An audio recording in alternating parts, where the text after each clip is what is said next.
Hoy vamos a hablar del tema, la hora de su juicio ha llegado.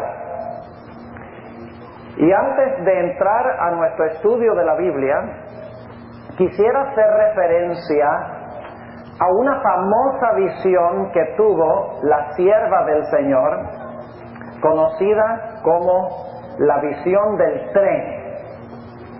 Se encuentra registrada en Primeros Escritos, página 87 y 88. Y antes de que yo les relate esa magnífica visión, vamos a pedir que Dios nos bendiga en el estudio de su palabra. Padre Celestial, gracias te damos porque tenemos el privilegio con plena libertad de abrir tu palabra y estudiarla y practicarla. Te pedimos que al estudiar este tema sobre la hora de tu juicio, que tú te acerques a nosotros por medio del ministerio de tu Espíritu Santo. Abre nuestras mentes y corazones para recibir la semilla de la verdad, para que esa semilla germine, crezca y fructifique. Gracias, Señor, por escuchar nuestra oración. En el nombre de Cristo Jesús. Amén. La famosa visión del tren se encuentra registrada, como les mencioné, en Primeros Escritos, página 87 y 88. Ahí la sierva del Señor vio un tren y describe que en el tren prácticamente veía a todo el mundo montado. El tren iba a la velocidad de un relámpago, de un rayo. La hermana White quedó impresionada, ella misma lo dice, cuando vio este tren, que parecía que todo el mundo iba montado en el tren. Y luego la hermana White, en esta visión, miró al conductor del tren. Según lo describe ella, era un hombre muy bien parecido, elegante, carismático, altamente respetado por todos los que se encontraban en el tren. La hermana White quedó perpleja. No sabía quién podría ser este personaje que tanto admiraban los pasajeros. Así que la sierva del Señor le preguntó a su ángel, le dijo: ¿quién es este conductor del tren? Se quedó fría, indudablemente, cuando el Señor, a través de su ángel, le explicó quién era el conductor. El ángel le dijo: es el diablo, y casi todo el mundo se halla montado en el tren y va con la velocidad de relámpago a la perdición. Ahora, hermanos y hermanas, yo no sé qué piensan ustedes, pero si la misma sierva del Señor estaba perpleja y no sabía quién era el conductor del tren, ¿qué esperanza hay para nosotros hoy en día? El diablo tiene tremendos engaños preparados para la raza humana. Y este engaño específico del cual habla esta visión es el engaño del espiritismo. En el año 1848, en la ciudad de Rochester, Nueva York, se realizaron unos fenómenos muy extraños en la casa de unas hermanas, las hermanas Fox. Se escucharon unos golpes misteriosos. Las hermanas Fox hacían preguntas y unas entidades invisibles contestaban sus preguntas dando golpes en la pared. En esta visión, Dios le mostró a la hermana White que estos fenómenos espiritistas iban a ir en aumento hasta que finalmente pareciera que todo el mundo iba a ser engañado por esos fenómenos. Solamente 2 años después de los golpes misteriosos y después que la hermana White recibiera esta visión del tren, un senador del estado de Wisconsin, que también fue gobernador del estado de Wisconsin, era un espiritista. En 1850, este hombre, con el nombre de N.P. Talmage, fue a una sesión espiritista para consultar a una medium y pedirle a la medium que le hiciera aparecer un muerto. Esto lo está haciendo el senador y gobernador de Wisconsin de aquella época, en el año 1850. Este individuo, bien reconocido, gobernante en los Estados Unidos, cuando fue allá a donde estaba la medium, le dijo a la medium que le hiciera comparecer a alguien del mundo de los difuntos. Y cuando supuestamente se apareció el espíritu de un difunto llamado William Channing, que supuestamente había vivido en vida, se llamaba William Channing, y ahora después de muerto se le estaba apareciendo al senador Talmadge a través de esta medium. La pregunta que le hizo este individuo, Talmadge, a este espíritu supuesto del difunto es: ¿qué significan todos estos fenómenos que se están realizando? Estos fenómenos espirituales, entidades que parecen estar hablando del mundo de los difuntos. Aquí está la respuesta que le dio este supuesto espíritu del difunto William Channing. Dijo lo siguiente: es nuestro propósito unir a la humanidad en armonía y convencer a los escépticos de la inmortalidad del alma. Dos propósitos, según esta entidad que hablaba supuestamente del mundo de los espíritus en todo este movimiento.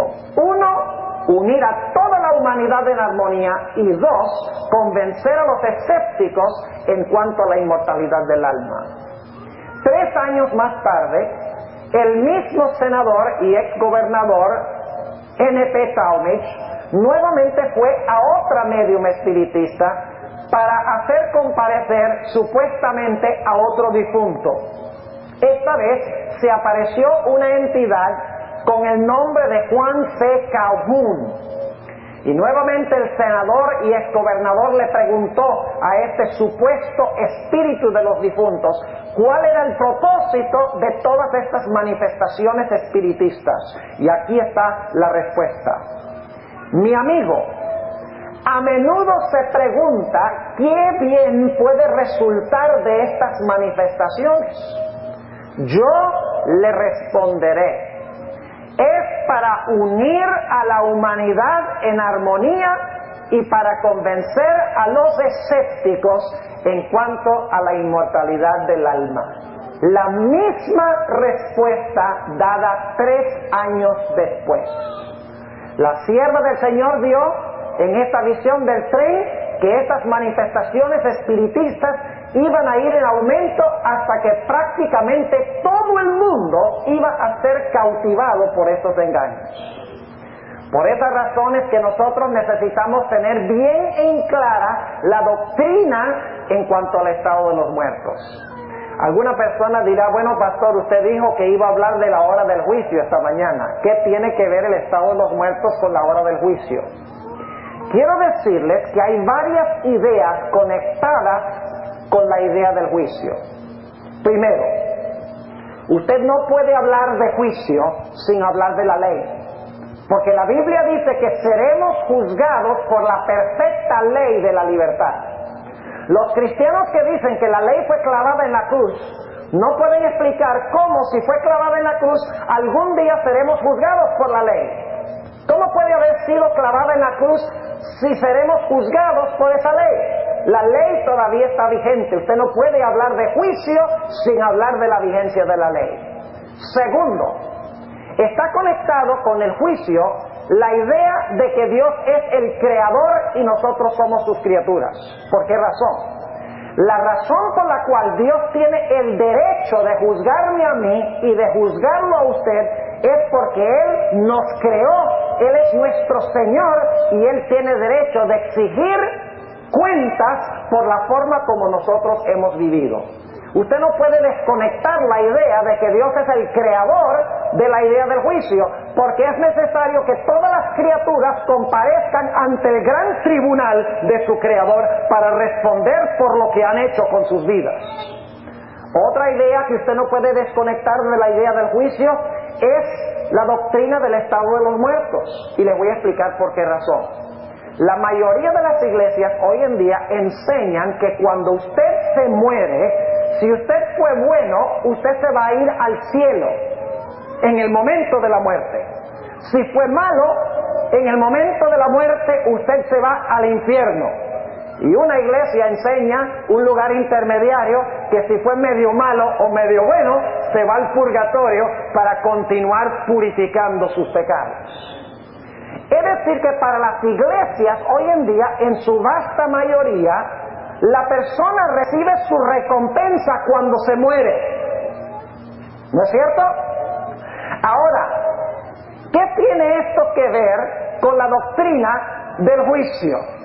Nosotros los adventistas siempre hemos creído que el hombre no recibe su recompensa cuando muere, sino que recibe su recompensa cuando el Señor Jesucristo regrese en poder y en gloria. Ahora, si nosotros recibimos la recompensa cuando Cristo venga en poder y gloria, entonces no la recibimos cuando cuando nos morimos, lo cual significa que entre la muerte y cuando usted recibió su recompensa, usted tiene que haber estado descansando en el sepulcro. ¿Me están entendiendo lo que estoy diciendo? Es decir, la idea del juicio, como lo enseña la Biblia, elimina la idea de que usted recibe su recompensa cuando se muere y va para el cielo o va para el infierno. Porque cuando la Biblia dice la hora de su juicio ha llegado, está hablando de cierto momento en el desarrollo histórico. Si usted dice que se fue cuando se murió al cielo o al infierno, entonces ¿para qué Dios va a convocar un juicio en el cielo en determinado momento de tiempo? Si la persona ya está en el cielo o está en el infierno, ¿para qué un juicio? ¿Están entendiendo lo que estoy diciendo? Así que la idea del juicio está estrechamente conectada con la doctrina del estado de los muertos. Y yo quiero hablar de todas estas ideas relacionadas en nuestro tema de esta mañana. Abran sus Biblias conmigo al libro de Génesis, el capítulo 2 y el versículo 7. Génesis, el capítulo 2 y el versículo 7. Un texto muy bien conocido por adventistas, pero vamos a mirarlo esta mañana desde otra perspectiva, fresca, nueva. Dice aquí: formó pues Jehová Dios al hombre del polvo de la tierra. Ahora, ¿cuántos de ustedes alguna vez han tratado de hacer algo de polvo? ¿Cuántos han tratado de hacer un muñeco de polvo? ¿Usted puede hacer un muñeco de polvo? No. Usted trata de formar la cabeza del muñeco de polvo y ¿qué pasa? El polvo se desmorona. Pero el polvo que Dios usó no era polvo seco, era polvo mojado. Vamos a Isaías 64 para que ustedes vean. Guarden su lugar ahí en Génesis. Vamos un momento a Isaías el capítulo 64 y el versículo 8. Les voy a mostrar que la Biblia dice que Dios hizo el cuerpo de polvo, sí, pero era polvo mojado, era lodo, era barro. Dice allí en Isaías 64 y el versículo 8 lo siguiente: ahora pues Jehová, tú eres nuestro Padre, nosotros ¿qué cosa? Lodo o barro, y tú el que nos formaste. Así que obra de tus manos todos nosotros. ¿De qué nos hizo Dios? Dios hizo nuestro cuerpo ¿de qué? De barro, polvo mojado. Y qué interesante cómo Dios hace al hombre. A las demás cosas en la creación Dios las habla a la existencia. ¿Han notado eso?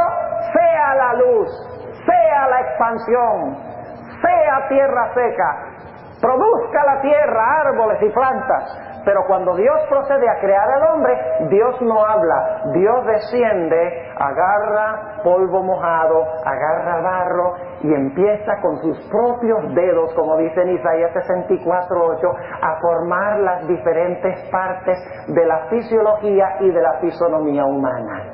¿Pueden ustedes imaginarse cómo Dios habrá hecho eso? lo hizo el sexto día. Así que Dios tiene que trabajar rápido. No es como los escultores hoy en día que se demoran meses y años en hacer una escultura. Usted puede imaginarse la mano de Dios moviéndose rapidísimo, formando el cuerpo humano con toda su maravilla. Perfecto, los dedos, las uñas, la nariz, la boca, las orejas, y no solamente lo de afuera, lo de adentro, el corazón, los pulmones en su lugar exacto, el estómago, las piernas, todo perfecto, los circuitos eléctricos, el sistema nervioso, las venas, las arterias, todo formado de una manera perfecta por las manos de Dios. Ahora, dentro de la cabeza de ese ser, Dios colocó la capital del cuerpo. Dios colocó un cerebro. El cerebro es la parte más importante del cuerpo humano, porque el cerebro tiene la capacidad de memorizar, de razonar, de escoger, de analizar, de calcular, de evaluar, de computar, de grabar, asimilar, procesar. Es decir, el cerebro es la clave de todas las operaciones del cuerpo humano de la vida. Dios colocó dentro de este cuerpo, en la cabeza, este órgano fisiológico que también estaba compuesto de polvo, esta capital que iba a manejar todas las operaciones físicas, mentales y espirituales del cuerpo humano. Pero después de Dios hacer esto, Dios tenía un cuerpo inerte, no voy a decir muerto porque la muerte no había aparecido, un cuerpo sin vida. Así que nos dice en Génesis 2:7, volviendo allá, formó pues Jehová Dios al hombre del polvo de la tierra, y luego ¿qué hizo? Y alentó en su nariz soplo ¿de qué? De vida. ¿Qué hace usted con su nariz? Ojalá que no sea meterse en las cosas de los demás. La nariz, ¿qué hace? Respira. Es decir, Dios le dio a ese cuerpo la capacidad ¿de qué? La capacidad de respirar. Y luego dice en la última parte del versículo, y fue el hombre ¿un qué? Un alma viviente o un ser viviente. ¿Está claro en su mente lo que pasó en la creación? Dios hizo un cuerpo fisiológico del polvo mojado.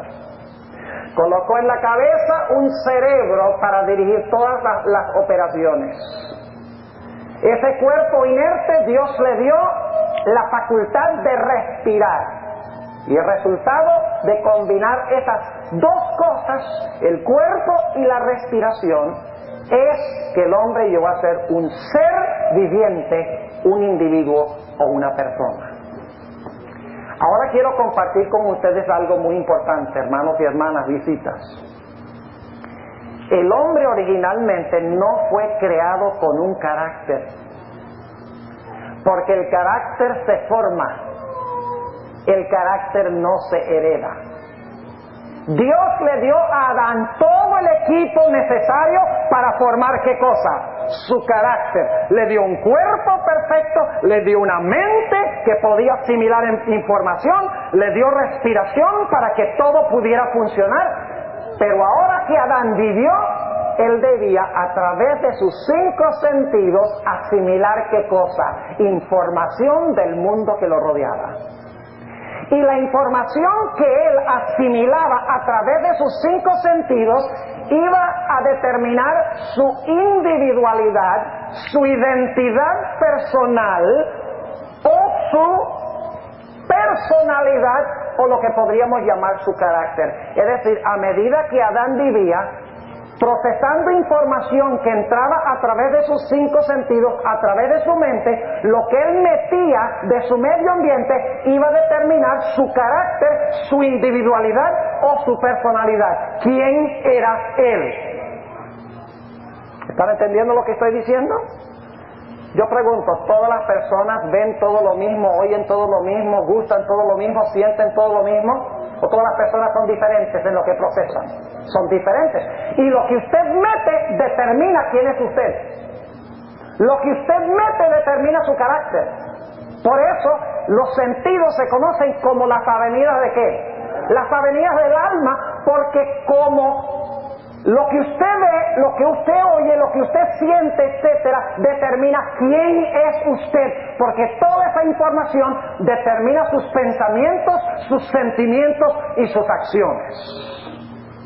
Así que Dios hace a Adán, y ahora Adán, cuando abre los ojos y cuando empieza a vivir, empieza a procesar información a través de ese cerebro y empieza a formar su identidad personal, empieza a desarrollar su individualidad o su carácter. ¿Cuántos años vivió Adán? A ver, hagamos un examencito aquí. ¿Cuántos años vivió Adán? Vivió 930 años. ¿Cuánta información creen ustedes que Adán asimiló en 930 años? ¿Creen ustedes que Adán era una persona distinta a los 930 años que cuando recién fue creado? ¿Había desarrollado su individualidad personal distinguida de los demás? ¿Sí o no? ¿Tenía un carácter único suyo? ¿Tenía una personalidad única suya por lo que había metido a través de los 5 sentidos? ¿Están conmigo o no están conmigo? ¡Claro que sí! Tenía un carácter mucho más maduro, desarrollado, una individualidad, personalidad, etcétera, cuando murió que cuando fue creado. Porque a través de esos 930 años metió a través de los 5 sentidos información. Esa información formó su individualidad, su personalidad o su carácter. Pero ahora quiero hacerles una pregunta. ¿Qué pasa cuando Adán murió? ¿Qué pasó con su cuerpo? Vamos a ir al libro de Eclesiastés. Y vamos a entrar ahora en un territorio nuevo. Yo sé que ustedes han oído estas cosas, pero ahora vamos a entrar en terreno nuevo y vamos a hacernos unas preguntas que muy raras veces se hace en la iglesia adventista cuando estudiamos este tema del estado de los muertos. ¿Dónde dije que íbamos? Muy bien, Eclesiastés, el capítulo 12 y el versículo 7. Eclesiastés 12 y el versículo 7 dice, hablando del proceso de la muerte, y el polvo se torne ¿a la qué? A la tierra, ¿como qué? Como era ¿cuándo? Como era antes de nacer. Dice, el polvo se torne a la tierra como era. ¿Qué pasa con el cuerpo cuando usted se muere, con ese magnífico organismo fisiológico que Dios hizo? Vuelve ¿al qué? Al polvo y se desintegra. ¿Qué pasa con el cerebro que hacía todas las operaciones del cuerpo humano y de la mente humana? ¿Qué pasa con el cerebro? También va al polvo y se desintegra. Pero ¿qué pasa con la respiración? Versículo 7 dice, el polvo se torne a la tierra como era, y el espíritu se vuelva a Dios quien lo dio. Ahora, nosotros los adventistas, cuando hablamos, por ejemplo, con un pentecostal, y decimos que el espíritu que vuelve a Dios es la respiración, muchas veces me han dicho, entonces usted está diciendo que cuando el pastor Bor se muere, que entonces deja de respirar y entonces Dios agarra ese último espíritu que él soltó y entonces lo guarda allá en una caja fuerte en el cielo. Pues dice, el espíritu vuelve a Dios. Y por mucho tiempo yo luchaba con eso. ¿Será que Dios, cada vez que una persona se muere, Dios agarra el aliento o el espíritu, la respiración de esa persona y guarda la respiración o guarda ese aliento en una caja fuerte en el cielo? Yo no creo. Y ustedes dicen, pastor, ¿nos va a enseñar herejías aquí esta mañana? No. Pero les voy a demostrar que el espíritu es más que la respiración. El espíritu es más que el aliento, que la fuerza vital. hay algo que como adventistas no hemos visto cuando hablamos del Espíritu. Cuando dice aquí que el Espíritu vuelve a Dios, no está hablando primordialmente de que la respiración o el aliento o la fuerza vital vuelve a Dios. Está hablando de algo más importante que eso que vuelve a Dios. No se pongan nerviosos, yo soy un pastor adventista y creo en el estado de los muertos como lo creemos nosotros, pero quiero que veamos una dimensión tremenda ahora, y para eso les voy a hacer una pregunta. ¿Qué pasa con la individualidad suya, con su personalidad o con su carácter cuando usted se muere? La individualidad que usted desarrolló, digamos Adán, 930 años desarrolló una vida, una forma de hablar, pensamientos, información procesada y programada. ¿Qué pasa con la individualidad o la identidad personal o con el carácter que formó Adán durante 930 años? ¿Dónde está eso? Escuchen bien. Está escrita en el cielo, en los libros de Dios. ¿Me están entendiendo lo que estoy diciendo? Cada palabra que usted habla está registrada. Cada sentimiento que usted tiene está registrado. Cada acción que usted desempeña está registrada. Es decir, Dios tiene una copia exacta de usted en los libros celestiales, sin faltarle nada. Todo lo que usted procesó a través de sus 5 sentidos, todo lo que usted hizo, todo lo que usted pensó, todo lo que usted sintió, todo lo que usted habló, está indeleblemente grabado allá. Es decir, en los libros celestiales hay otro Esteban Bor en forma escrita. Ahora, déjeme compararlo de esta forma para que lo puedan entender mejor. ¿Dónde se encuentra Cristo personalmente hoy? ¿Dónde está Cristo personalmente? En persona. En el cielo, en el santuario celestial. Pero en la tierra está en un libro. ¿A dónde me encuentro yo personalmente hoy? En Caguas. Pero en el cielo estoy en un libro. Es decir, Cristo está en persona en el cielo, pero en la tierra está en un libro. Yo estoy en persona en la tierra, pero en el cielo estoy en un ¿qué? En un libro. Es decir, escuchen bien, que cuando yo me muero, cuando yo respiro por última vez, no es solo la respiración que vuelve a Dios. Dios no tiene que estar agarrando la respiración de cada uno y guardándola por allí.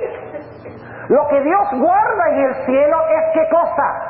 El registro de nuestra individualidad personal, el registro de nuestro carácter, quién fuimos nosotros en vida. ¿Cuántos están entendiendo lo que estoy diciendo? Se lo voy a comprobar bíblicamente, no creen que aquí estoy hablando de cosas imaginarias. Se lo voy a comprobar con la Biblia y con el espíritu de profecía. Es decir, que cuando usted se fue al sepulcro, cuando usted fue al polvo, el cuerpo al polvo, le salió el hálito o la fuerza vital, se cierra su historia y Dios en el cielo cierra ¿qué cosa? Cierra su libro. Escribe allí en el libro el fin y cierra el libro y guarda el registro. Ahora, algunos estarán pensando, bueno, pastor, ¿será que en el cielo hay un registro exacto de mi persona? La respuesta es que sí. Vamos a anotar algunos versículos rápidamente. Vayan conmigo a Apocalipsis, el capítulo 22. Apocalipsis, el capítulo 22. Y vamos a leer el versículo 12. Apocalipsis 22 y el versículo 12. Dice, hablando Jesús, he aquí yo vengo presto, y mi galardón conmigo para recompensar a cada uno según fuere su obra. Debe tener registradas las obras para recompensarnos de acuerdo a nuestras obras. ¿Debe haber un registro, sí o no? Claro que sí. Noten lo que dice en Mateo, el capítulo 12. Mateo, el capítulo 12, no solamente nuestras obras, sino nuestras palabras. Mateo, el capítulo 12 y los versículos 34 al 37. 34 al 37. Generación de víboras, ¿cómo podéis hacer el bien siendo malos? Hablar el bien siendo malos. Porque de la abundancia del corazón habla la boca. El hombre bueno del buen tesoro del corazón saca buenas cosas, y el hombre malo del mal tesoro saca malas cosas. Mas yo os digo que toda palabra ociosa que hablaren los hombres, de ella darán cuenta. ¿Cuándo? En el día del juicio. Porque por tus palabras serás justificado y por tus palabras serás condenado. ¿Registra Dios nuestras palabras en el cielo? Sí. ¿Registra nuestras obras en el cielo?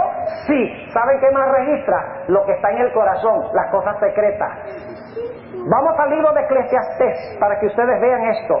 Eclesiastés, el capítulo 12 y el versículo 14. Eclesiastés, el capítulo 12 y el versículo 14 nos dice esto, muy muy importante. Dice lo siguiente, y vamos a leer el versículo 13 para el contexto. El fin de todo el discurso oído es este: teme a Dios y guarda sus mandamientos, porque esto es el todo del hombre. Y ahora escuchen, porque Dios traerá toda obra a juicio, el cual se hará sobre toda cosa, ¿qué cosa? Oculta o encubierta, buena o mala. ¿Tiene Dios un registro de nuestros secretos? ¿Sí o no? ¿Secretos buenos y malos? Sí. ¿De nuestras palabras? Sí. ¿De nuestras obras? Sí. Entonces, ¿tiene Dios una transcripción exacta de mi identidad personal en los libros celestiales? Claro que sí. Ahora, permítanme hablarles un momentico en cuanto al juicio. Nosotros no comparecemos personalmente ante el tribunal de Dios en el juicio. Yo sé que en 2 de Corintios 5:10 dice, porque es menester que todos parezcamos ante el gran tribunal de Cristo. Pero ¿saben cómo es que nosotros aparecemos o nos hacemos presentes en el juicio de Dios? No es en persona, sino es a través de ¿qué? A través de nuestros registros. Ahora permítanme comprobarles este punto. Adán fue el primer ser en vivir en el planeta Tierra, ¿sí o no? Y murió hace algo más de 5,000 años. ¿Dónde ha estado Adán durante esos 5,000 años? ¿Ah? Descansando. ¿Cuándo va a recibir su recompensa? Jesús dice, yo vengo presto y mi galardón conmigo. ¿Sí o no? Así que Adán murió hace algo más de 5,000 años. No recibe su recompensa hasta que Cristo venga. ¿Dónde ha estado durante los últimos 5,000 años? ¿Dónde? En el polvo, en el sepulcro. Ahora, escuchen esto. ¿Cuándo comenzó el juicio de los muertos? ¿Cuándo? En 1844. ¿Y quiénes fueron juzgados primero? ¿Quién fue juzgado primerito de todos? Adán. La sierva de Dios dice en el conflicto de los siglos que desde los primeros que vivían en la tierra se juzga primero. Y luego sucesivamente los que vivieron a través de los siglos en el planeta Tierra. Así que el primer individuo en ser juzgado en 1844, ¿quién fue? Fue Adán. Pero un momentico. Adán murió hace unos 5,000 años. Recibe su recompensa solo cuando resucita y Cristo venga. Y sin embargo es juzgado en 1844. ¿Cómo se hizo presente en el juicio? Tiene que ser a través de los registros, porque Él no va a estar vivo sino hasta que Cristo venga, y murió hace 5,000 años. Así que la única forma que en 1844 pueda comparecer Adán ante el juicio tiene que ser a través de ¿qué? A través de los registros. ¿Saben ustedes lo que sucede? La Biblia habla de libros en plural y habla del libro en singular. Ahora, ¿qué tienen los libros según la Biblia? Los libros son los que tienen el registro de su identidad personal, de su carácter. El libro en singular tiene su nombre. Vamos a notar eso. Ya leímos en cuanto a los libros, ¿verdad? Ya vimos que nuestras palabras están allí, las cosas secretas están allí, nuestras obras están allí porque van a venir a juicio. Pero ahora notemos, eso es lo que está en los libros, como dice en Daniel 7, 9 y 10, el juicio se sentó y los libros fueron abiertos. Ahora, ¿qué tiene el libro en singular? Vamos al Filipenses, el capítulo 4 y el versículo 3. Filipenses, el capítulo 4 y el versículo 3, y vamos a ver qué tiene el libro.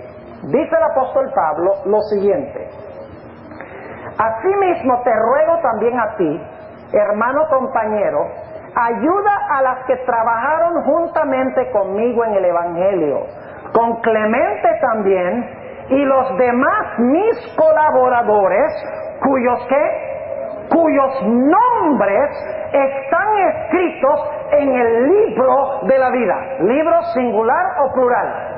Singular. ¿Qué es lo que está en el libro? Nombres. ¿Qué es lo que está en los libros? Obras.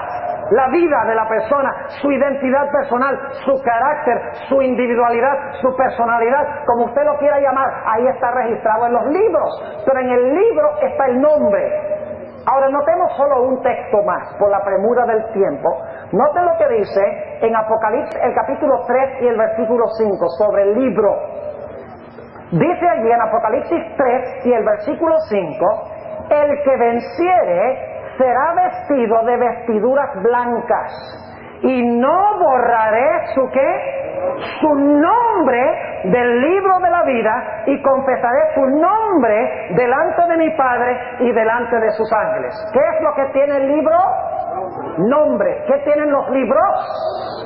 Obras, la vida, la identidad personal del individuo que vivió en el planeta Tierra.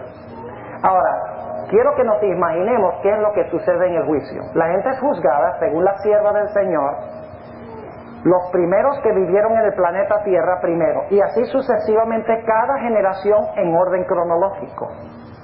Terminando con ¿quiénes? Con los que están vivos en el planeta Tierra. Es decir, el juicio final, la última fase, tiene que ver con juzgar a los que están vivos. Ahora, vamos a usar nuestras mentes. Supongamos que el hermano Juan murió en 1933. Ha llegado el momento del juicio de esa persona en el tribunal celestial, porque Dios sigue en orden cronológico. ¿Y cómo es que Dios sigue en orden cronológico? Aquellas personas que sus nombres han sido ¿qué? Escritos en el libro de la vida. Porque los únicos que son analizados son los que profesaron a Jesús. Antes de la segunda venida solamente son juzgados aquellos que profesaron a Cristo. ¿Sí o no? El juicio de los impíos es durante y después del ¿qué? Después del milenio. Así que pueden imaginarse el hermano Juan, 1933, hoy aparece su nombre ante el juicio. Dios dice: hermano Juan, hágase presente. Porque su nombre, ha llegado su nombre en el libro. Ha llegado su momento. ¿Y ahora qué sucede? Dios dice: tráiganme aquí al hermano Juan. ¿Y cómo se aparece el hermano Juan? Dios lo resucita en ese momento, le da un viaje rapidito al cielo y entonces lo vuelve al sepulcro otra vez. Claro que no. ¿Cómo aparece el hermano Juan cuando llega su nombre ante el juicio? Dios dice: tráiganme los libros. Y vamos a ver por el registro en los libros si su nombre debe estar en el libro. ¿Cuántos están entendiendo lo que estoy diciendo? Levanten la mano si entienden. Vamos a ver por el registro, por su vida, por su carácter, por su individualidad, por su personalidad, por su identidad personal, lo que él hizo durante su vida, una transcripción exacta, vamos a examinar eso y entonces vamos a ver si su nombre tiene derecho de estar ¿dónde? En el libro. Por eso dice en Apocalipsis 3:5 que el nombre puede ser borrado del libro de la vida. Si se ve que la vida del individuo contradice su profesión de pertenecer a los salvos o de estar en el libro de la vida, su nombre será ¿qué? Su nombre será borrado del libro de la vida. Es decir, en el juicio, hermanos y hermanas, nosotros no comparecemos personalmente, porque no recibimos la recompensa sino hasta que Cristo venga, y el juicio se hace mientras estamos en la tierra. Así que Dios sencillamente sigue el orden de los nombres que están en el libro de la vida, los llama uno por uno a cuentas, terminando con los vivos, y luego compara el carácter, la identidad personal que ese individuo desarrolló con el reclamo que hace de tener su nombre en el libro de la vida, y se va a comparar su profesión de estar en el libro de la vida con lo que hizo en su vida, con la identidad personal que formó. Es decir, hermanos y hermanas, lo que les estoy diciendo es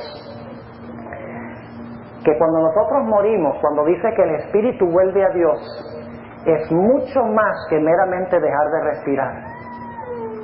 Significa que Dios termina de llevar las cuentas de nuestra vida.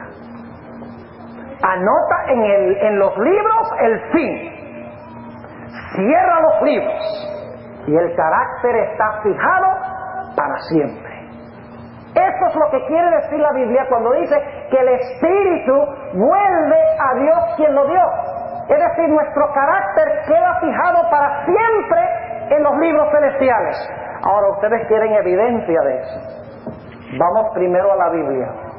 Vayan conmigo a Lucas el capítulo 8 y el versículo 55. Vean qué interesante esto que vamos a estudiar ahora. Lucas el capítulo 8 y el versículo 55. Aquí está hablando de la hija de Jairo. ¿Se recuerdan que Jesús resucitó a la hija de Jairo? Noten lo que dice, empezando en el versículo 52, para el contexto. Dice, y lloraban todos, y la plañían. Y él dijo, no lloréis, no es muerta, sino que ¿qué? Que duerme. Eso es lindo, que Jesús haya dicho, no está muerta, sino que duerme. Porque es lindo hablar de la muerte como dormir. Porque cuando usted se duerme hay un despertar. Para Jesús la muerte no era el fin. Dice, ella no está muerta, está durmiendo. Ahora sigue diciendo, versículo 54, versículo 53, y hacían burla de él sabiendo que estaba muerta. Mas él, tomándola de la mano, clamó diciendo, muchacha, levántate. Y antes de leer el siguiente versículo debo decirles algo, que es que yo ya acabé de cumplir 50 años y a veces me fallan los ojos cuando leo. Así que si me fallan los ojos, ustedes por favor me corrigen, ¿está bien? Versículo 55. Entonces el espíritu volvió.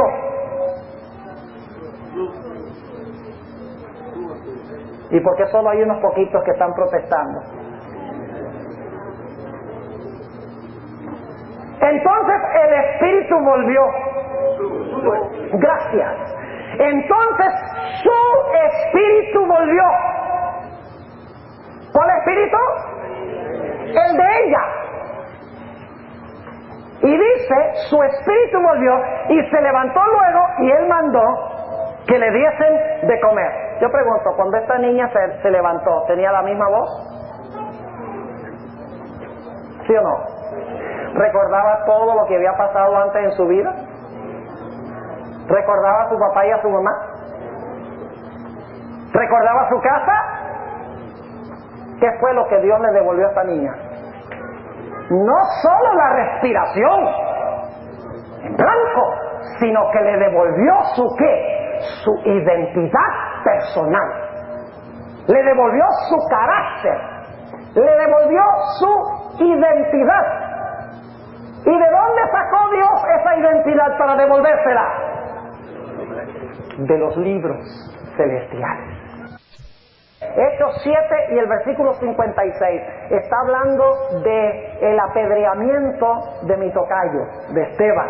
Dice en el versículo 56, y dijo: he aquí veo los cielos abiertos y al Hijo del Hombre que está a la diestra de Dios. Entonces, dando grandes voces, se taparon sus oídos y arremetieron unánimes contra él, y echándolo fuera de la ciudad, lo apedreaban. Y los testigos pusieron sus vestidos a los pies de un mancebo que se llamaba Saulo. Y recuerden que tengo malos los ojos. Y apedrearon a Esteban, invocando a él y diciendo: Señor Jesús, recibe el Espíritu. Mi espíritu. Recibe mi espíritu. ¿Qué estaba diciendo Esteban? Estaba diciendo: guárdame allá. Guarda mi carácter allá en tus libros. Guarda mi identidad personal. ¿Por qué quería Esteban que Dios guardara su espíritu? ¿Por qué encomendó su espíritu a Dios? Porque él creía en la ¿qué? En la resurrección de los muertos. Y tenía la esperanza que Dios le iba a devolver a él quien había sido en vida. ¿Cuántos están entendiendo lo que estoy diciendo? Dice: entonces volvió su espíritu. ¿No entendieron la mayoría? ¿Cuántos entendieron lo que estamos diciendo? Levanten la mano. Ahora noten otro ejemplo. Este es mi favorito porque se trata de Jesús. Vamos a Lucas, el capítulo 23. Lucas, el capítulo 23. Y vamos a leer el versículo 46. Está hablando de nuestro querido Señor Jesucristo. Lucas 23, 46. Dice allí: entonces Jesús, clamando a gran voz, dijo: Padre, en tus manos encomiendo el Espíritu. Y habiendo dicho esto, expiró. Fíjense, no es lo mismo encomendar el Espíritu que expirar. Primero encomienda el Espíritu y luego ¿qué? Deja de respirar. Son dos cosas distintas.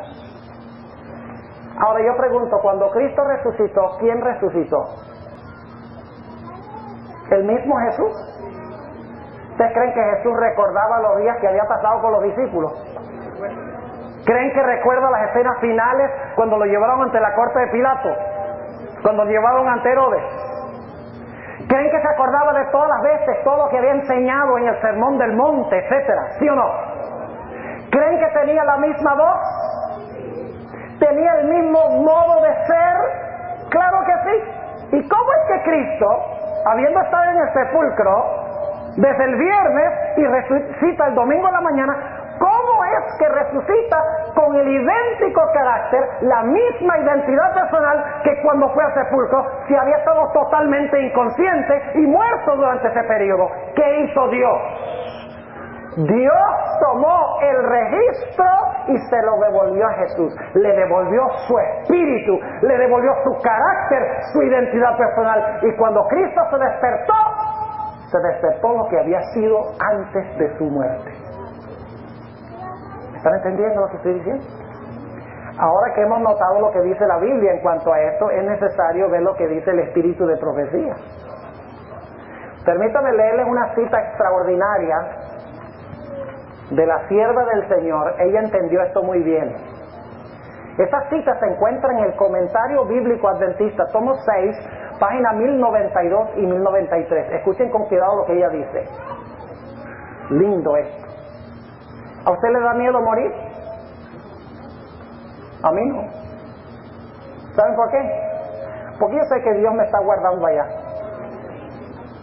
Ahora, entiéndame bien, no me está guardando que yo estoy alabando al Señor allá y estoy cantando y estoy consciente. No, no. Lo que guarda allá es ¿qué cosa? Un registro escrito. Pero igual me está guardando. Y la razón por la cual me está guardando el carácter, mi identidad personal, es porque tiene planes algún día de ¿qué? De devolverme eso, o si no, no lo guardaba. Dice la sierva del Señor, escuchen esto: nuestra identidad personal es preservada en la resurrección, aunque no las mismas partículas de materia o sustancia material que entraron al sepulcro. ¿Ustedes creen que Dios tiene que devolverme cada particulita de polvo que yo tenía cuando fui al sepulcro? No le alcanzaría el polvo, porque voy a ser más grande cuando resucite, y mejor. ¿Qué de esos que fueron incinerados, cremados, quemados como Juan Hus, que tomaron sus cenizas y las echaron al río, y eso se fue al mar, y todas las partículas de polvo se fueron para diferentes partes del mundo? ¿Será que Dios tiene que recuperar cada particulita de polvo que tenía Juan Hus para volverlo a hacer? No, porque la clave no es el polvo, la clave es el carácter que tiene el polvo. ¿Me están entendiendo lo que estoy diciendo? Les voy a dar un ejemplo para terminar, de tal manera que les va a quedar esto grabado para siempre. Sigue diciendo la sierva del Señor: nuestra identidad personal es preservada en la resurrección, aunque no las mismas partículas de materia o sustancia material que entraron al sepulcro. Y luego dice: las maravillosas obras de Dios son un misterio para el hombre. Y luego viene esto: el espíritu, que es el carácter del hombre, regresa a Dios y allí es preservado. ¿Captaron eso? Lo repito: el espíritu, que es el carácter del hombre, regresa a Dios y allí es preservado. ¿Qué es el espíritu? El carácter. ¿Y qué pasa cuando morimos? ¿Es qué cosa? Preservado. Sigue diciendo: en la resurrección cada hombre tendrá su propio carácter. Por eso nos vamos a reconocer los unos a los otros. Cuando ustedes vean al pastor por allá, espero que ustedes estén planeando, porque yo ya tengo planes listos para estar allá. Pero cuando ustedes me vean allá, ustedes no me van a confundir con José Santos, porque José Santos va a ser santo con su carácter, pues es lo que Dios le va a devolver a él. Y el pastor Bob, mire, mis mímicas y forma de hablar y todo va a ser igual, porque Dios ha guardado un registro exacto del tono de voz, de la mímica, de todos los aspectos del carácter, los ha guardado allá. Noten lo que sigue diciendo la sierva del Señor: en la resurrección cada hombre tendrá su propio carácter. Dios a su debido tiempo levantará a los muertos y les dará de nuevo el aliento de vida, y mandará a los huesos secos que vivan. La misma forma saldrá. Hasta la fisonomía será parecida, me van a poder reconocer físicamente. Pero sigue diciendo ella: la misma forma saldrá, pero estará libre de la enfermedad y de todo defecto. Gracias a Dios por eso. Revivirá llevando los mismos rasgos individuales, de tal manera que amigo reconocerá a amigo. No hay ninguna ley de Dios en la naturaleza que le obligue a devolverle al hombre las idénticas partículas de materia que componían el cuerpo antes de la muerte. Dios le dará a los justos que murieron un cuerpo que le plazca a Él. No tiene que devolvernos las mismas partículas de materia para devolverme mi carácter. Él puede hacer un cuerpo nuevo y meterme el carácter, y ese cuerpo se va a comportar de acuerdo al carácter. ¿Están entendiendo? Ahora, vamos a pensar un momento de los impíos después del milenio. ¿Dios también guarda el registro del carácter de ellos? ¿También guarda la identidad personal de los impíos, sí o no? Cuando ellos resucitan después del milenio, ¿cómo resucitan? ¿Malos? ¿Igual de malos? ¿Por qué? Si en 1000 años, ¿qué ha pasado con el cuerpo de ellos y con el cerebro de ellos? Se ha descompuesto. En 1000 años ellos están vueltos polvo. Pero después del milenio, ¿qué hace Dios? Dios resucita a los impíos, ¿y qué les devuelve? Les devuelve una transcripción exacta de lo que ellos fueron en vida. Les devuelve su identidad personal. Hermanos y hermanas, ¿cuán importante es la formación del carácter? ¿Han oído la expresión de que lo único que vamos a llevar al cielo es el carácter? ¿Saben por qué? Porque lo único que está registrado en el cielo es el carácter. Y eso es lo que nos va a dar Dios para llevar allá. Tremendo pensamiento. ¿Cuántos de ustedes tienen algo en su carácter que no les gustaría llevar para allá? ¿Y los que no levantaron la mano, qué? ¿Son mentirosos o qué? ¿O tienen pereza de levantar la mano? Todos tenemos cosas que no nos gustaría que nos devolviera Dios. Cuando nos devuelva la identidad personal. En un momento le voy a compartir algo hermoso en cuanto a eso. Porque eso no nos los va a devolver Dios. Esos aspectos de nuestro carácter. En un momento vamos a eso. Pero quiero leerles una cita antes del Espíritu de Profecía sobre la resurrección de los impíos después del milenio. Escuchen esto. Fíjense la viejita cómo tenía sabiduría más allá de lo que tiene la gente común y corriente. Con 2 años y medio de educación primaria. Los teólogos se burlan de ella, los que son doctores en teología. ¿Qué me va a enseñar esta viejita? Pues la viejita tiene mucho que enseñarnos porque fue la que Dios escogió para darle visiones y sueños para estos últimos días. Página 722 del Conflicto de los Siglos. Escuchen esto. Hablando de los que están fuera de la ciudad. Allí hay reyes y generales que conquistaron naciones, hombres valientes que nunca perdieron una batalla, guerreros soberbios y ambiciosos, cuya venida hacía temblar reinos. Y ahora escuchen esto. La muerte no los cambió. Al salir de la tumba, reasumen el curso de sus pensamientos en el punto mismo en que lo dejaran. ¿Sabe lo que quiere decir eso? Reasumen el curso de sus pensamientos en el mismo punto en que dejaron esos pensamientos. Lo que quiere decir es que si un impío estaba abriendo la boca para decir una maldición y le metieron un tiro, cuando se despierte termina la maldición.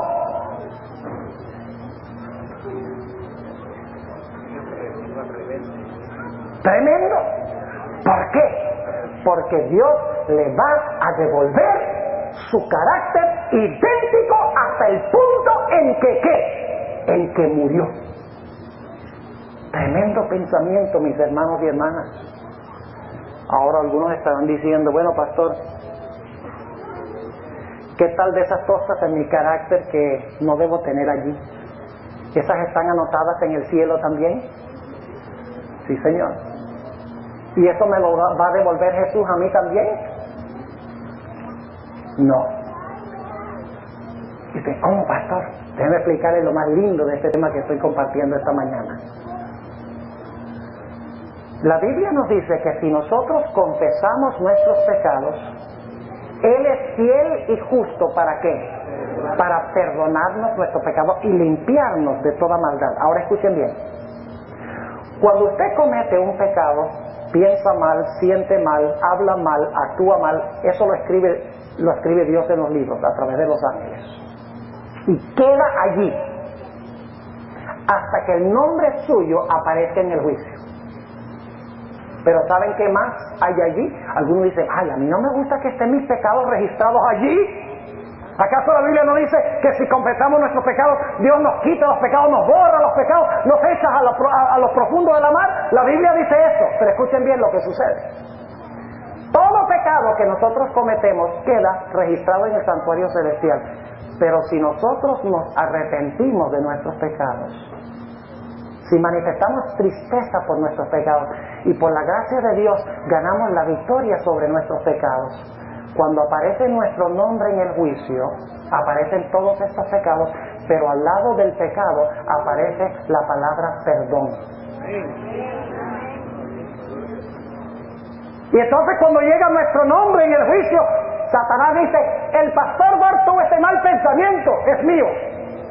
En tal y tal día hizo esta mala acción. Mire, se enojó y habló mal con ese hermano. Es mío. Y Dios va a decir, yo no niego que él haya dicho esa palabra, yo no niego que él se haya enojado, yo no niego que haya tenido ese mal pensamiento. Pero según yo tengo en el libro aquí, dice perdonado, porque él por la gracia de Dios confesó el pecado, se arrepintió de él y ganó la victoria sobre el pecado. ¿Y sabe lo que va a hacer Dios en el juicio? Va a agarrar el borrador y va a borrar todos los pecados que por la gracia de Dios han sido vencidos, todos los pecados que han sido confesados confesado, los borrará del registro, de tal manera que cuando le devuelva su carácter, se lo devolverá sin un solo pecado. ¿Cuán importante entonces es el arrepentimiento del pecado? ¿Cuán importante es la confesión del pecado? ¿Cuán importante es la formación de nuestro carácter, hermanos y hermanas?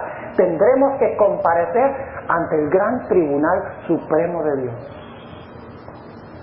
Permítanme leerles un último pasaje antes de darles la ilustración que les prometí para que puedan entender esto sin lugar a dudas. Vayan conmigo a Apocalipsis el capítulo 20 y les voy a mostrar la relación de los libros y del libro.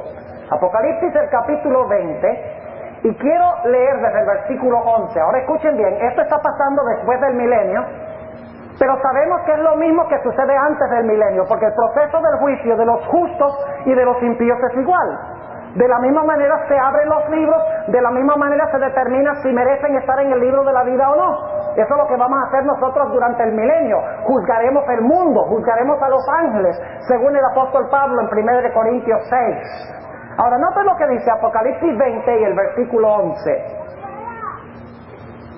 Y vi un gran trono blanco, y el que estaba sentado sobre él, de delante del cual huyó la tierra y el cielo, y no fue hallado el lugar de ellos. Y vi los muertos, grandes y pequeños. ¿Cuáles muertos deben ser estos? ¿Los buenos o los malos? ¿Cuáles muertos? ¿Los buenos o los malos? Los malos, porque esto es después de ¿qué? Después del milenio, según el contexto. Dice, vi los muertos, grandes y pequeños, que estaban delante de Dios, y luego dice, ¿y los qué? Los libros fueron abiertos. ¿Libros singular o plural? Plural. ¿Qué tienen los libros? La vida. Vamos a verlo en un momento. Dice, y los libros fueron abiertos, y luego dice, y otro libro fue abierto. Ah, interesante. Aquí hay ¿qué? Libros y libros. Ahora, ¿qué tienen los libros y qué tiene el libro? Sigamos leyendo. Versículo 12. Y vi los muertos grandes y pequeños que estaban delante de Dios, y los libros fueron abiertos, y otro libro fue abierto, el cual es el de la vida. ¿Qué tiene el libro de vida según leímos en otros textos? Nombres. ¿Qué tienen los libros? Las obras o la vida. Noten, la última parte del versículo 12 dice, y fueron juzgados los muertos por las cosas que estaban escritas en los libros según sus obras. ¿Qué está en los libros? Las obras o la vida. ¿Qué está en el libro? El nombre. Ahora, algunos se preguntan, ¿por qué razón es que se trae a colación el libro de la vida? Si esto es después del milenio. Todos esos los impíos que están fuera de la ciudad están perdidos. ¿Para qué se habla del libro de la vida aquí? Vamos a verlo en un momento. Versículo 13. Y el mar dio los muertos que estaban en él, y la muerte y el infierno dieron los muertos que estaban en ellos, y fue hecho juicio de cada uno según sus obras. ¿Había guardado entonces Dios un registro de sus obras para juzgarlos por obras? Claro que sí. Versículo 14. Y el infierno y la muerte fueron lanzados en el lago de fuego. Esta es la muerte segunda. Y ahora escuchen. Y el que no fue hallado escrito en el libro de la vida, ¿por qué son traídos a la vista el libro de la vida? ¿Por qué es traído a la vista el libro de la vida después del milenio? Para mostrarle a los impíos ¿qué cosa? El nombre de ustedes no está aquí. El que no fue hallado, dice aquí. ¿Cuándo fue borrado el nombre? Durante los 1000 años, cuando el pueblo de Dios estaba juzgando. ¿Están conmigo o no están conmigo? Porque aquí dice que el que no fue hallado escrito en el libro de la vida fue lanzado al lago de fuego. ¿Cuándo es que su nombre fue borrado del libro de la vida? Tiene que ser en el juicio que se realizó durante los 1000 años. ¿Qué es lo que está sucediendo aquí después del milenio? Muy sencillo. Dios resucita a todos los impíos y uno por uno los hace comparecer ante su tribunal. Llama uno por uno. Dice Napoleón Bonaparte. Que aparece Napoleón. Y Dios le muestra el registro de su vida. Y dicho sea de paso, ¿saben qué más le muestra Dios según el conflicto de los siglos? le muestra un panorama del plan de salvación. Toda la historia de la salvación en Cristo. Y luego les muestra el registro de su vida. Y dice Napoleón, ¿ves lo que tú podrías haber tenido? Yo vine para salvarte a ti también. ¿Ves el plan? ¿Tú crees, Napoleón, que yo debo salvarte? A la luz de lo que está en los libros, ¿tú crees? Tu nombre no está aquí en el libro de la vida. ¿Por qué? Por lo que está escrito ¿dónde? En los libros.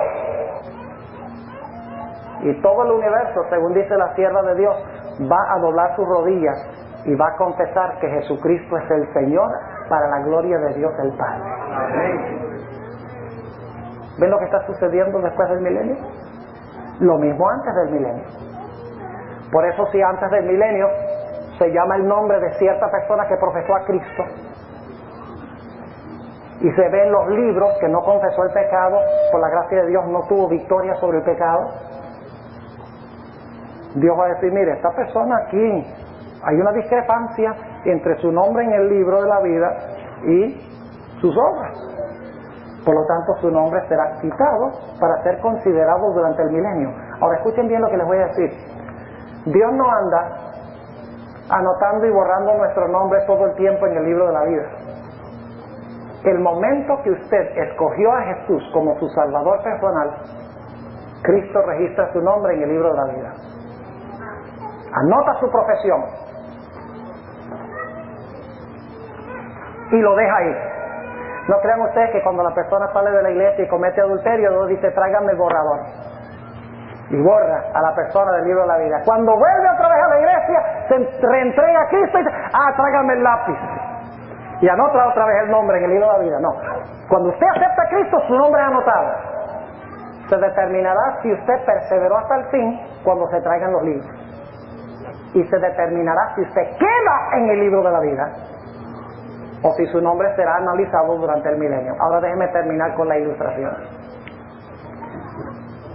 Los que usan computadoras saben un poquito mejor lo que estoy hablando. Los que saben usar una computadora. Una computadora es, digamos, una máquina material, ¿sí o no? ¿Se compone de materia la computadora? Claro, es una máquina material. Tiene plástico, tiene botones, tiene circuitos, todo compuesto de materia. Ahora, ¿la computadora tiene un cerebro? José Santos es un crack en estas cosas. ¿Tiene memoria? ¿Es capaz de calcular, de analizar, de procesar la computadora, sí o no? Y todo lo hace ¿su qué? Su cerebro. Ahora, cuando ustedes van al almacén y compran una computadora, digamos cierto modelo, 4 personas van y compran el mismo modelo. ¿Están comprando la misma computadora? Sí. La están comprando, la misma. Si tiene el mismo software, el mismo hardware, todo, son 4 Packard Bell igualitos. Se lo llevan a la casa, las 4 computadoras son iguales. Pero yo pregunto, a partir de ese momento, ¿las 4 computadoras son iguales? ¿Qué es lo que hacen los que compraron la computadora? Empiezan a meterle información basado en la capacidad de memoria que tiene la computadora. Bajan cosas del internet, escriben a máquina, ¿verdad? Escriben en el keyboard información que meten a la computadora, compran programas de software que le meten también, y entonces llega a ser su PC, su computadora personal. Y les digo que después de un año la computadora suya y la mía no se parecen en nada. Aunque la compramos y era igual. ¿Por qué razón? Porque lo que determina a la computadora no es el mecanismo material, sino es qué cosa. La información que se mete determina la individualidad o la personalidad, entre comillas, de su computadora. Ahora, yo pregunto, ¿qué necesita una computadora? Además de la materia, el aspecto material, la estructura material, además del cerebro, ¿qué necesita usted hacer para que la computadora funcione? Tiene que enchufarla. ¿Es así o no es así? Entonces, ¿qué hace usted? Tiene esta maravillosa computadora material, con sus circuitos, todas sus partes, como Dios hizo el cuerpo. Cerebro magnífico dentro de la computadora, como Dios puso un cerebro dentro de su cuerpo. Y entonces, como usted enchufa la computadora para que pueda empezar a funcionar, Dios enchufó al hombre dándole el aliento de vida para que pudiera empezar a funcionar. Ahora, supongamos que en determinado momento llega un huracán a Puerto Rico, Dios no lo quiera, pero han tenido varios fuertes aquí. Llega un huracán y el huracán pasa por su casa, arrasa con la casa, quiebra la computadora, desintegra en 1000 pedazos. ¿Qué pasa con toda la información que usted metió a la computadora? Se perdió. Pero ahora escuchen bien, ¿saben lo que pueden hacer para no correr ese riesgo? Todo lo que ustedes meten a la computadora, ustedes lo trasladan a un floppy disk. ¿Saben lo que es un floppy disk? Es un disquete que le mete a la computadora, donde usted puede trasladar al disquete toda la información que mete a la computadora, por si acaso la computadora explota o por si acaso hay un huracán que destruye la computadora, usted tiene toda la personalidad de la computadora en un floppy disk. Así que si viene un huracán y destruye la computadora, el cerebro la desenchufa, no puede funcionar, no hay problema. Usted va al almacén y compra otra computadora igual. La trae a la casa, o mejor, con más memoria. Llega a la casa, la enchufa y la computadora empieza ¿a qué? Empieza a funcionar. ¿Y saben luego qué hace? Toma los floppy disks y los mete en la computadora y mete en esa computadora toda la información que estaba en la computadora anterior. Y esa nueva computadora tiene la misma individualidad o personalidad que lo que tenía la primera. ¿Están entendiendo lo que estoy diciendo? No son las mismas partículas materiales, pero es la misma computadora por la información que contiene. Dios sabe que esa computadora un día se va a ir al polvo y se va a desintegrar. Por lo tanto, Dios está guardando nuestro carácter en un floppy disk en el cielo, en los registros celestiales. Allá, pues cada palabra, cada acción, cada aspecto de mi individualidad y personalidad, Dios lo guarda allá en los libros. Yo creo que si Dios estuviera hablando al profeta hoy, hablaría de floppy disk y no de libros. ¿Y por qué lo guardo allá? Porque cuando Dios me dé una computadora nueva con mucha más capacidad, mucho más memoria, Él va a tomar lo que guardó en los registros y lo va a meter en un cuerpo mucho superior. El cuerpo lo va a enchufar, le va a dar nuevamente el aliento de vida y nuevamente voy a ser la persona que fui cuando fui al sepulcro. ¿Les quedó claro la idea del juicio? Así que cuando el libro de Apocalipsis dice la hora de su juicio ha llegado, note que no dice llegará. Este juicio antes que Cristo venga. ¿Saben cómo sabemos eso? Porque el mensaje del primer ángel dice la hora de su juicio ha llegado. Pero cuando dice eso ni siquiera ha sido proclamado el mensaje del segundo ángel ni del tercero. Así que eso no puede ser la venida de Cristo, la hora del juicio. Porque si fuera la venida de Cristo, ya todos los mensajes de los ángeles habrían sido predicados. El primer ángel dice, la hora de su juicio llegó, ya, ahora. Pero es antes que Cristo venga, porque después que dice, la hora de su juicio llegó, viene el mensaje del segundo ángel, viene el mensaje del tercer ángel, viene la tribulación, y luego la segunda venida de Cristo Jesús. La Iglesia Adventista tiene razón en decir que el juicio es antes que Cristo venga. Y que en el juicio se va a analizar la vida de cada persona.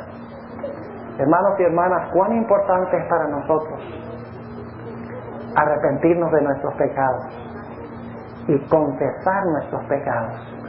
Y más que esto, solo procesar en nuestra computadora humana aquello que es una bendición para nuestra vida espiritual.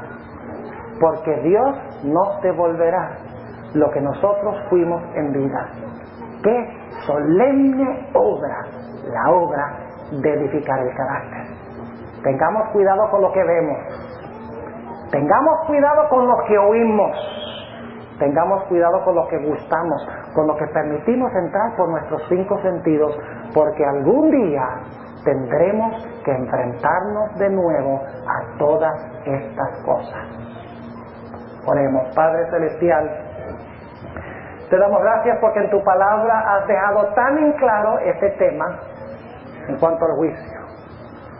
Exalta tu ley, porque sin ley no puede haber juicio. Seremos juzgados por la perfecta ley de la libertad. El juicio está conectado contigo como creador, porque tú puedes exigirnos que nosotros te rindamos cuentas, porque tú eres nuestro creador, nosotros somos criaturas. Está conectado también con la idea de lo que pasa cuando una persona muere, porque no vamos personalmente al juicio, vamos a través de los registros, que son una transcripción exacta de lo que nosotros fuimos en vida. Te ruego, Señor, que tú bendigas en forma muy marcada a esta iglesia, las iglesias representadas en este lugar. Señor, al concluir esta semana, ayuda a cada persona a edificar el carácter sobre Jesús. Ayúdanos a cuidar lo que permitimos entrar por nuestros ojos y nuestros oídos y nuestros sentidos. Ayúdanos a desarrollar un carácter digno del Señor Jesús. Te doy gracias, Señor, porque tú, a través de Jesús, nos diste otra oportunidad. Te pido, Señor, que nos ayudes a aprovecharla. Y te damos gracias por escuchar nuestra oración. En el nombre de Jesús te lo pedimos. Amén.